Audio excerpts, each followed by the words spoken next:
देश 10 के खास मुलाकात कार्यक्रम में आज हम ऐसी शख्सियत से आपको रूबरू कराते हैं जो एक उभरते सितारे हैं, जिन्होंने कोटा से निकलकर मुंबई को आशियाना बनाया। उसके पीछे भी एक कहानी है इनकी, और आज शास्त्रीय संगीत में भी इनकी गहरी अभिरुचि और इनके गुरु जिनसे ये अध्ययन रहते हैं उसके बारे में भी इनसे हम जानेंगे। इन्होंने ये सफ़र कब से शुरू किया, आइए बात करते हैं प्रकट जोजन जी से।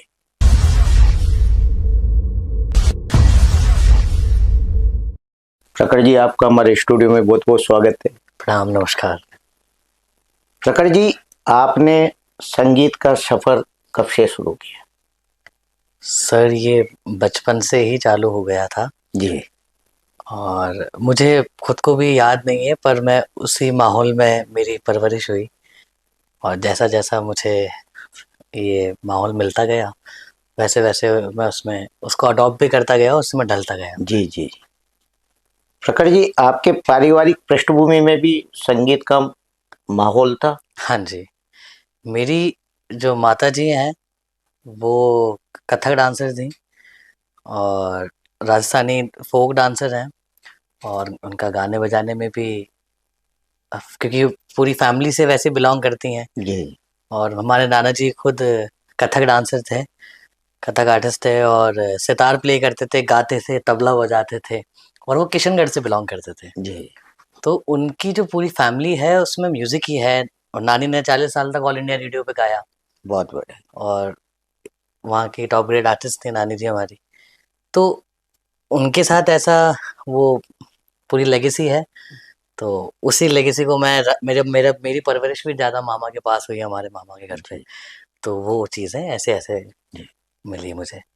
प्रखर, कोटा क्षेत्र से हाँ जी, कई आर्टिस्ट उभर कर सामने आ रहे हाँ हैं जी, और उन्होंने मतलब आज मुंबई बॉलीवुड में भी अपना नाम स्थापित किया हाँ है। जी। तो ऐसे कौन से जो सिंगर हैं जिनसे आपकी मुलाकात हुई हो? मुलाकात तो कोटा के तो कोई आर्टिस्ट से अभी तक हुई नहीं मेरी वहाँ जी पे। जी। बॉलीवुड में भी कई जैसे सिंगर आर्टिस्ट अपने कोटा क्षेत्र के होंगे, जिनसे कभी मुलाकात हुई है आपकी? सर, ऐसे ऐसे सिंगर से तो अभी कोटा के प्रॉपर कोटा के जी बॉलीवुड में जो अभी गा रहे हैं जी। जी उनसे मेरी मुलाकात बहुतों से हुई है, पर मैं उनको देखा है मैंने। जी। जी। मैं ऐसे डायरेक्टली फेस टू फेस या बातचीत मेरी हुई नहीं उनसे। पर बाकी एक बड़ी अच्छी आर्टिस्ट हैं कोटा की, बहुत बड़ी सिंगर हैं, उनका नाम है रेखा राव जी। उनसे हमारी मुलाकात बम्बई में होती रहती है, और उनके और जब उनको मुझे मौका मिलता है तो मैं उनसे कुछ चीज़ें पूछने के लिए कैसे कैसे करना है क्या आगे, वैसे हमारी मुलाकात उनसे होती रहती है इस विषय जी। में। आपने संगीत कब से सीखना शुरू किया? सर, ये बहुत टीनेज में चालू हो गया था म्यूज़िक, और मैंने कोई फ़ोक ऐसे मैंने सीखा नहीं है म्यूज़िक, जी और वो कैसे न कैसे किसी न किसी रूप से मुझे मेरे घर के माहौल में या जो मेरी फैमिली है और मेरे फैमिली मेंबर्स हैं, उन्होंने मुझे ऐसे-ऐसे कहीं न कहीं उस चीज़ में डालते रहे। तो ये चलते-फिरते कुछ बात बता दी, कोई सरगम बता दी, और मैं गा रहा हूँ तो उसको रोक के बोला कि इसको ऐसे गा या इसको सुन, उनको सुन। तो मुझे याद है कोटा में गुलाम अली खान साहब आए थे, जी। जी वो जब मैं छोटा था। जी। तो गुलाम अली खान साहब दशहरे में आए थे, मैं उनको देखकर काफ़ी ज़्यादा इम्प्रेस हुआ था। बहुत तो मैं तकियों का हारमोनियम बना लेता था और बढ़िया। ऐसे उसको बजा के गाया करता था। तो ऐसे फिर जब उनको लगा कि हाँ, इसका रुचि ज़्यादा है इसमें, फिर उन्होंने ग़ज़लें सुनाना चालू करी। तो वो कहीं न कहीं ऐसे मुझे जैसे फ़ीड कराते रहते हैं, वो फ़ीड कराते गए, जी जी। और मुझे पता भी नहीं चला कि मैं उसमें ढलता जा रहा हूँ। बहुत बढ़िया। प्रखर, यानी संगीत राजस्थान से निकला हाँ जी, और घूमता घूमता वो बॉलीवुड तक पहुंचा, जी। तो किस रूप में देखते हो आप इसे? सर, राजस्थान का संगीत तो मतलब कहावत है संगीत जगत में कि संगीत पैदा हुआ राजस्थान से हाँ, और जवान हुआ पंजाब में। तो सर ये जो चीज़ है राजस्थान की जो संगीत की है प्रॉपर, अब आप देखेंगे विशेष तौर पे कि पंजाब का संगीत बॉलीवुड ने एक्सप्लोर कर चुका है बिल्कुल, और यूपी का संगीत बॉलीवुड एक्सप्लोर कर चुका है। हर जगह का अब ज़्यादातर गाने मोस्टली आपको राजस्थानी में दिखेंगे बिल्कुल, बिल्कुल। कि अब बॉलीवुड हर जगह का तो कल्चर उन्होंने एक्सप्लोर कर लिया। हाँ, अब राजस्थान बहुत रिच कल्चर है और कई ज़्यादा भाषाएं हैं यहाँ पे। अब पंजाब में एक ही जी, पंजाबी जी, चलती है, बिल्कुल। हल्का हल्का फर्क होगा पर भाषा एक है। पर राजस्थान की भाषाएं अनेक है, तो उसके कारण उनको पहले टाइम लग रहा था शायद, पर जी, अब वो लोग एक्सप्लोर कर रहे हैं और एक्सप्लोर इतना ज़्यादा कर चुके हैं म्यूजिक जैसे राजस्थानी में कि कई सारे शूटिंग यहाँ पे हो रही है, देखने को मिल रही होंगी आपको। और कई सारे गाने अभी हाल फिलहाल नई मूवी आई है और उसमें गाना भी आया है, जब देखो बने लाल पीली अखियाँ। जी, जी, तो आप इससे अंदाजा लगा सकते हैं कि राजस्थान का संगीत अब धीरे धीरे धीरे धीरे धीरे बढ़ता जा रहा जी। संगीत आत्मा से आत्मा का मिलन है। जी, है, ये सच है। बिल्कुल है सच। इसको मैं इस कदर आपको बताना चाहूंगा कि हाँ, संगीत सर ऐसी मधुर कर्ण प्रिय ध्वनि है जी, कि चाहे जैसे चिड़िया की आवाज, मोर की कूक, हवा, झरने, जी, इन सब की आवाज, पर ट्रक की खड़खड़ खड़खड़ वाली आवाज वो संगीत नहीं है। बिल्कुल। शोर शराबा हॉर्नों की आवाज वो संगीत नहीं है। तो इसी से अंदाजा लगाया जा सकता है जिससे आपकी आत्मा को सुख मिल रहा है, बहुत सुंदर, आत्मा आप जिस वो आत्म रंजन हो रहा है, वैसी कर्ण प्रिय ध्वनि वो ही संगीत है। बहुत सुंदर बात आपने बताई प्रखर। प्रखर, शास्त्रीय संगीत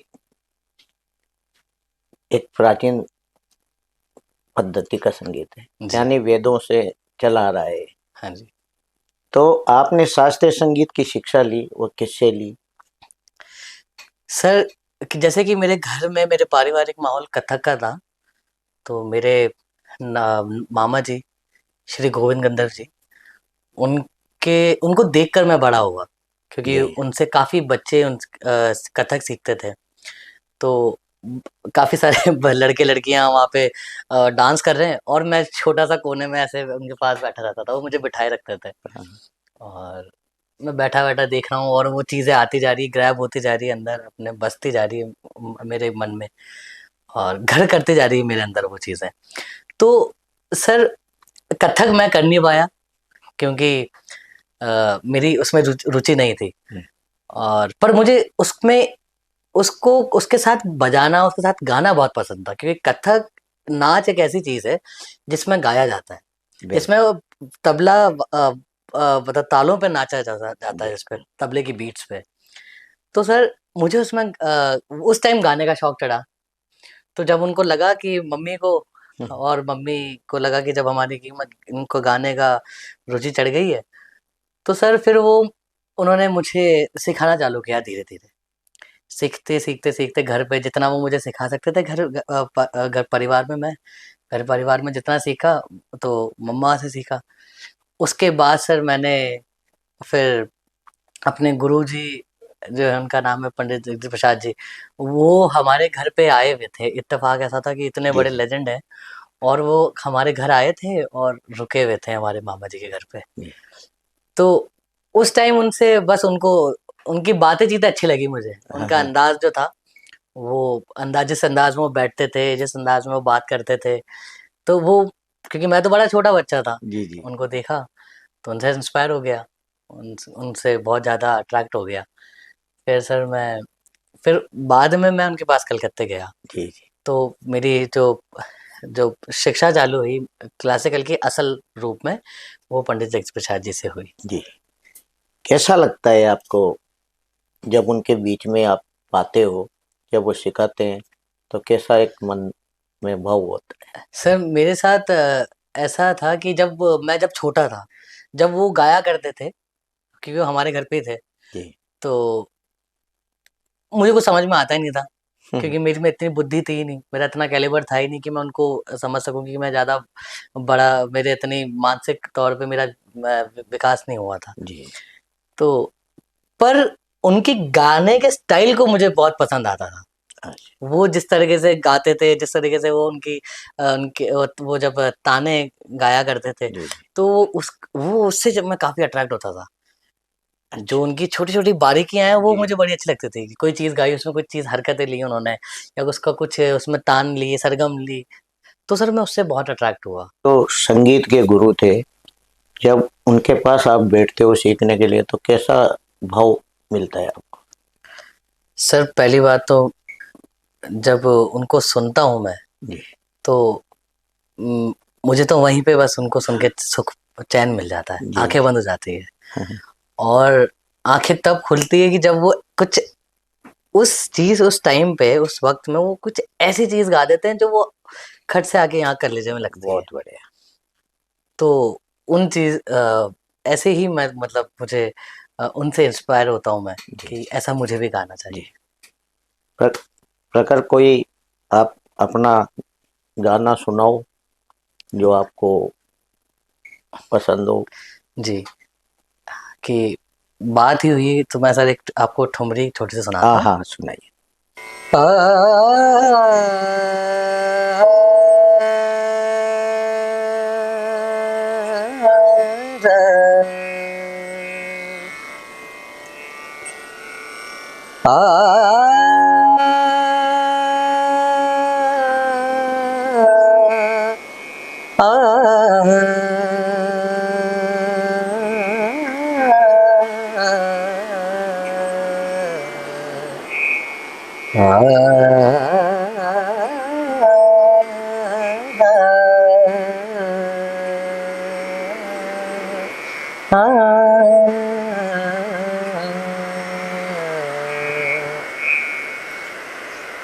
तोरे नैना जादू भरे, तोरे नैना जादू भरे, तोरे नैना, तोरे नैना, तोरे नैना जादू भरे, नैनवा के बाण करजवा में लागे,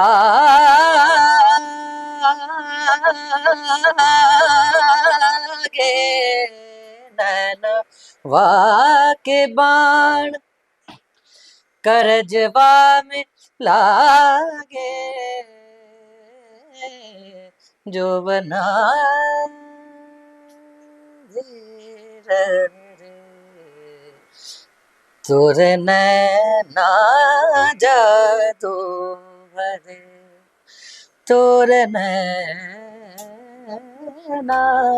जादू भरे, नैना जादू भरे, नैना जादू भरे। बहुत सुंदर। प्रखर वाह, इतनी कम उम्र में शायद शास्त्रीय संगीत का इतना बड़े ज्ञाता हो गए आप। नहीं और सर। आपके जो गुरु जगदीश जी, जिनका आपने नाम हाँ जी। लिया, वो वास्तव में बहुत बड़ा उनका नाम है जी। देश में, और उससे आप संगीत सीख रहे हो, ये बहुत बड़ी कोटा के लिए बहुत बड़ी उपलब्धि है। जी। प्रखर, जब आप कोटा से अपने मुंबई का सफर शुरू किया, हाँ जी। तो वह भी एक अलग ही घटना थी। हाँ जी, बिल्कुल। यानी आप नाक का ऑपरेशन कराने गए और वहाँ जाके आप एक जी। मतलब एक बहुत बड़े संगीतकार के साथ अरे रे रे! आप जुड़े, जी। जिनका आज पूरे विश्व में जी। नाम है उनका, हाँ जी। सुरेश वाडकर साहब। जी। तो ये क्या वाकया था, आप वहाँ तक आपका वहाँ तक पहुँचने का? सर जैसे कि आपने बताया ये सत्य बात है। मैं हमारी मेरी नाक की सर्जरी करवाने के लिए मैं जी, जी। मुंबई गया था, जिसमें मेरे साथ मेरे माताजी और पिताजी दोनों थे। जी, तो अब इत्तेफ़ाक ऐसा था कि सर कि हम वहाँ बम्बई पहुँचे और हमारे डॉक्टर साहब जो थे जिन्होंने मेरी सर्जरी करी वो बाइकला उनका हॉस्पिटल था। जी, जी, और जो सुरेश जी हैं वो रहते हैं सांता क्रूज़ में, जुहू में। जी, जी। तो दोनों मुंबई के अलग-अलग कोने हैं। तो सर हमको मालूम पड़ा कि हम डॉक्टर साहब के पास गए, तो उन्होंने बोला कि अ, ऐसा-ऐसा हो गया है, तो अब इतने घंटे बाद जी, जाँचें होगी। तो सर्जरी के लिए जाँचें होती है उससे पहले कि जा इतने घंटे कुछ टाइम दे दिया सर, 3-4 घंटे का वक़्त था हमारे पास। जी, जी। तो अब 3-4 घंटे नया शहर था, बम्बई था, तो हमारी मम्मी जी के एक दोस्त हैं और कॉलेज टाइम से बड़ी अच्छी दोस्त हैं कि उनका नाम है रेखा राव जी हुँ, हुँ। और उन्हें मैं मासी भी कहता हूँ। हुँ, हुँ। तो उनसे बात हो रही थी, इतने में उन्होंने बोला कि सुरेश जी सिखाते हैं। तो अच्छा लगा सुन के, बोला कि यार सुरेश जी मतलब कौन नहीं जानता सुरेश जी को। जी, और इतना गुणी व्यक्ति सिखा रहे हैं तो सीखने में कोई हर्ज भी नहीं है। सीखना तो हर किसी से हो सकता है। बिल्कुल। तो सर मैं हमारे मम्मी और पापा हम गए हम वहाँ पे उनके पास सुरेश जी से वक्त लिया। तो सुरेश जी का डेली नियम है जी, कि वो सुबह 9 बजे से लेके 12 बजे तक वो रियाज करेंगे ही करेंगे। बहुत खूब। और उस दौरान वो सिखाते भी हैं अपने साथ उनके जी, स्टूडेंट्स को। तो इत्तेफाक ऐसा हुआ सर कि हमको टाइम मिला सुरेश जी का। तो 9 साढ़े 9 10 बजे का टाइम मिला हमें। तो हम सर उनके घर पे पहुंच गए, हमें ऊपर बुलाया गया। जी, जी। तो उस टाइम पे सुरेश जी अ, कुछ बच्चों को यमन के पलटे बता रहे थे। अच्छा। ये यमन राग है, उसमें कुछ चीज़ें बंदिश बताई थी उन्होंने और उसके कुछ पलटे बता रहे थे कि इसको ऐसे गा के आना, इनको तैयार करना और अगली क्लास में सुनाना। तो वो खुद भी रियाज़ करते हैं और साथ-साथ वो बच्चों का भी रियाज़ करवाते हैं। जी, तो अब सर उनके उनके कमरे में जिस वक़्त वो रियाज़ कर रहे थे, ऐसा माहौल बना हुआ था, तानपुरे की आवाज़ गूँज रही थी, तबला बज रहा था और ऐसी राग छेड़ी पड़ी थी उन्होंने हुँ, हुँ। कि सर एक हम घुसते ही मंत्रमुग्ध हो गए। अच्छा। हम वहाँ जाके बैठे और मुझे याद है कि मैं, मम्मी, पापा हम सब थोड़ा पीछे बैठे हुए थे और आगे उनके सुरेश जी आगे बैठे हुए थे। ऐसे एक बेड है स्टेज टाइप का, ए उसपे और हाँ, माइक लगा हुआ था और बच्चे बैठे हुए थे सामने, बच्चे तानपुरा बजा रहे थे, हाँ। कोई हारमोनियम बजा रहा था उनके साथ, संगत और कोई तबले पे संगत कर जी, रहे थे। तो पहले तो उनको सुन के एकदम ऐसे मंत्रमुग्ध हो गए, बैठे रहे आँखें बंद करके। फिर थोड़ी देर बाद उन्होंने वैसे बोला कि अच्छा, कहाँ से आए हो? तो पूछा उन्होंने कि कोटा से आए। तो मिले सर उनसे। तो उन्होंने बोला कि अच्छा कुछ गा के सुनाओ, हाँ। कुछ गा के सुनाओ। तो सर उस वक़्त पे वो यमन के पलटे सिखा रहे थे बच्चों को। जी, जी। मुझे कुछ याद नहीं आया कि उस यमन में उसी सुर में मैंने रंजिश सही गाई, हाँ, हाँ। उस्ताद मेहदी साहब की। अच्छा। तो वो गाए तो उनको बड़ा बहुत पसंद आया उनको। वो क्या गया था उस समय? सुनाए दर्शकों को।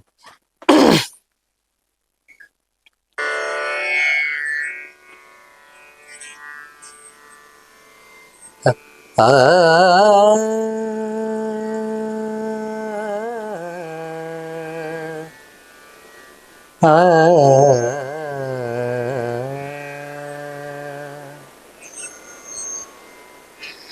रंजिश ही सही दिल ही दुखाने के लिए आ, रंजिश ही सही दिल ही दुखाने के लिए आ, फिर से मुझे छोड़ के जाने के लिए रंजिश ही सही। तो ये उनके सामने मैंने गाया। बहुत बढ़िया, बहुत।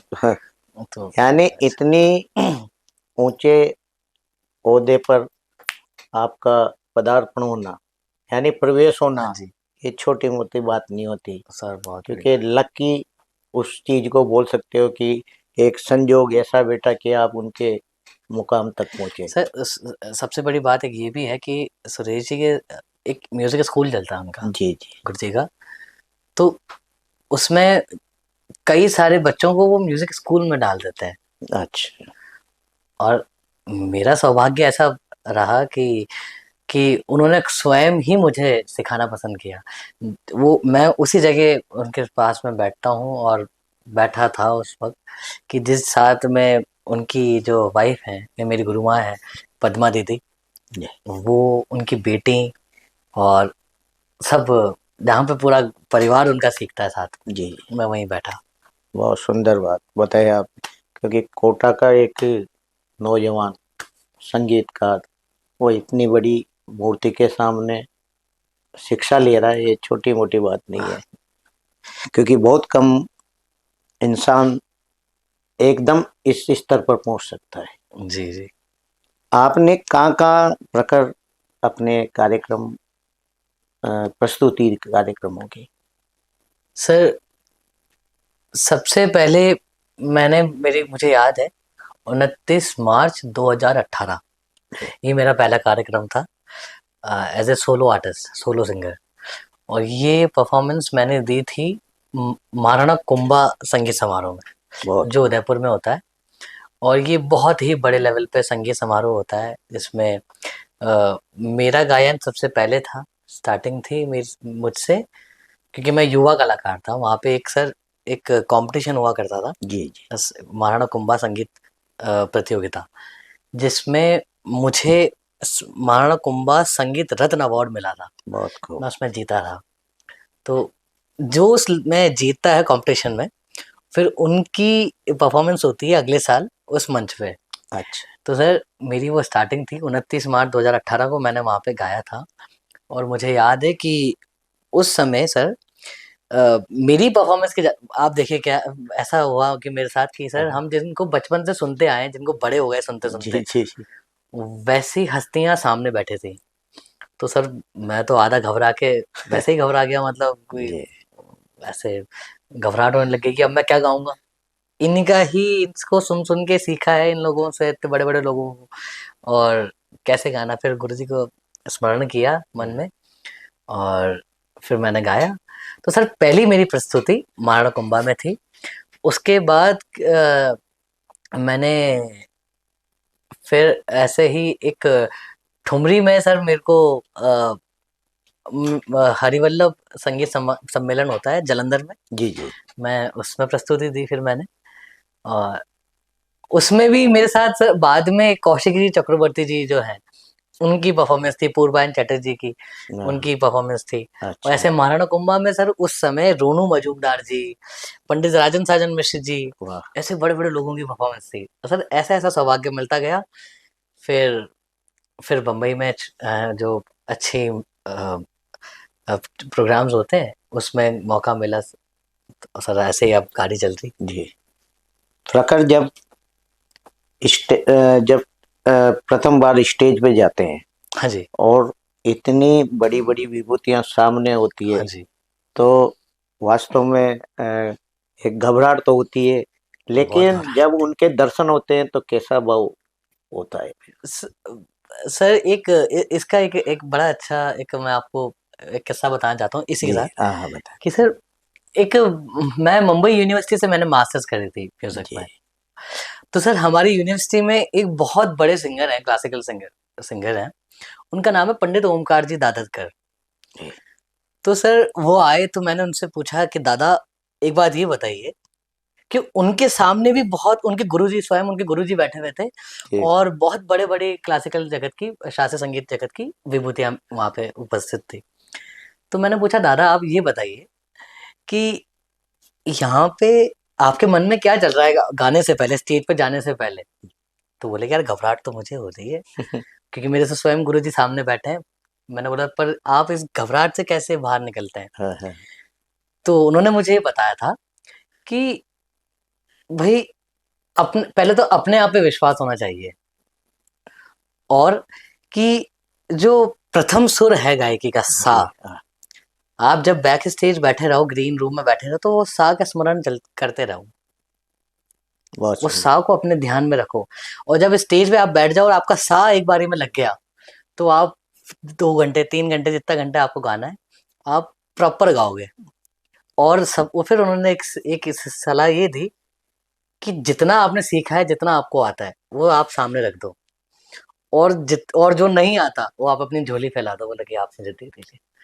तो सर मेरे साथ भी ऐसा ही हुआ था जी कि जी, जब मैं तो मुझे उनकी सलाह याद थी बहुत कि बढ़िया। अब जब भी गाने जाता हूँ और जब मैं चढ़ा स्टेज पे, तो सर मैंने इसी बात पे फोकस रखा कि पहले तो अपने आप पे विश्वास हो कि हाँ, मेरे को जितना आता है उतना तो मैं गा दूंगा, और जितना नहीं आता उतना नहीं गाना। बिल्कुल। उसे नहीं गाना, कुछ नया करने का ट्राई नहीं करना, वो जी, हो जाए वो अलग बात है, पर अपने मन से कुछ मनगढ़ंत नहीं करना। तो सर बिल्कुल। फिर और दूसरी बात कि जब बड़े सामने हस्तियां बैठी हैं, तो सर वो बड़े लोग होते हैं, अच्छे लोग होते हैं।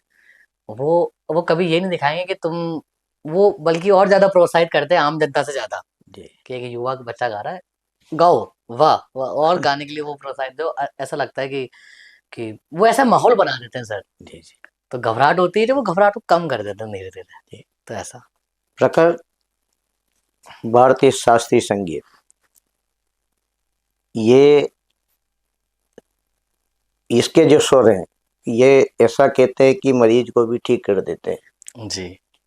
जब ये तो सुनने वाले पे, लेकिन जब आप मंत्र मुग्ध होकर उस लय या ताल जो भी आपकी रहती है, तो कैसा अंदर से भाव निकलता है उस। सर सबसे पहली बात इसकी यही है कि जब स्वयं गाड़ी चलाने वाला अच्छे से गाड़ी चलाएगा, तो सवारी भी अच्छे से मंजिल पे जाएगी। बिल्कुल तो इसमें पहले आपको खुद ही मंत्रमुग्ध होना चाहिए बिल्कुल। कि आप गा रहे हैं, तो जब आप खुद मंत्रमुग्ध हैं, तो सामने वाला अपने आप आपको देख के, आपको सुन के मंत्रमुग्ध हो जाएगा। इसका जीते जागते एग्जाम्पल है सर, बड़े बड़े आर्टिस्ट जब भी कोई आते हैं, जी वो खुद ही अपने आप, वो कभी किसी को सुनाने के लिए नहीं गाते, वो शुरुआत में अपने लिए गाते हैं कि आज मैं बस भगवान से प्रार्थना कर रहा हूँ, तो बिल्कुल। उनकी एक आराधना होती है सर वो। तो सर जैसे आपने सर एक बार क्वेश्चन रिपीट कीजिएगा ना आप। भाई जो मरीज है हाँ जी। वो भी ठीक हो जाते हैं। हाँ सर, इसमें एक कहावत है कि संगीत है शक्ति ईश्वर की, जिसमें बसे हैं राम, रागी गाए रागिनी, रोगी को मिले आराम। बहुत तो सर संगीत तो जब आप खुद मंत्रमुग्ध हो जाओगे, जब आप खुद फील कर सकते हैं सर, म्यूजिशियन की लाइफ में चाहे कितनी भी दिक्कतें हों, जी जी आर्थिक रूप से तंगी हो या पारिवारिक रूप से उनके घर, और होता है म्यूजिशियन के घर में बिल्कुल होती बिल्कुल। है, आर्थिक तो प्रॉब्लम हो मिलेगी मिलेगी, साथ में आर्थिक के कारण पारिवारिक आ जाती है कि बीवी जी बोलती है ऐसे सही बात। कि, तो सर पर जब सर वो गाने बैठ जाते हैं, सब भूल तब जाते। सब साइड में हो जाती है, और उस पल के लिए तो वो फिर वो देवता से ही बात करते हैं। तो फिर जो मरीज हो, रोगी, कोई सा भी किसी भी प्रकार के हो, उनको सुन के ही ऐसे, और चेहरे पे उनकी मुस्कुराहट होती है, जी जी तो वो बरकरार मुस्कुराहट जो रहती है उनके जी चेहरे जी। पे सर, उसी को देखकर ही ठीक हो जाते हैं। गाना तो फिर बहुत बात की बढ़िया। बात है। प्रखर, मुंबई का सफर कैसा लगा आपको। सर ये तो इत्तेफाक ही था मेरे लिए जी कि मैं वहाँ, क्योंकि जाके बसना बड़ी मुश्किल चीज़ है सर, और वो जो कहते हैं स्ट्रगल करना, वो स्ट्रगल सर सबके साथ होता है।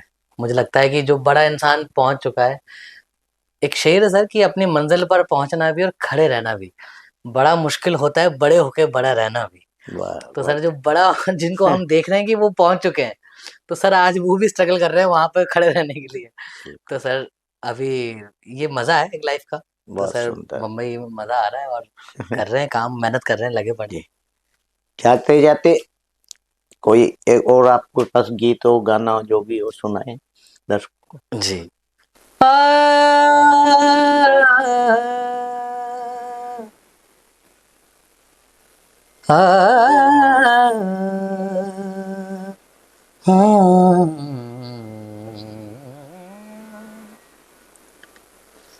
पास आइए कि हम नहीं आएंगे बार बार,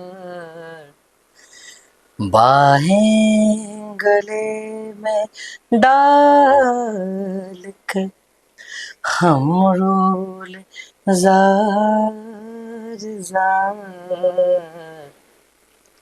आँखों से फिर ये प्यार की बरसात हो ना हो, शायद फिर से जन्म में मुलाकात हो ना हो, लग जा गले से फिर हंसी रात हो, शायद फिर इस जन्म में मुलाकात हो ना हो, लग जा गले से। बहुत सुंदर। ये थे हमारे साथ कोटा के उभरते सिंगर, बॉलीवुड में अपनी पढ़ाई कर रहे हैं और प्रसिद्ध पार्श्व गायक सुरेश वाडकर साहब से संगीत शिक्षा भी ये ले रहे हैं। आज ये हमारे बुलावे पर हमारे स्टूडियो पधारे, आपका बहुत जी प्रणाम।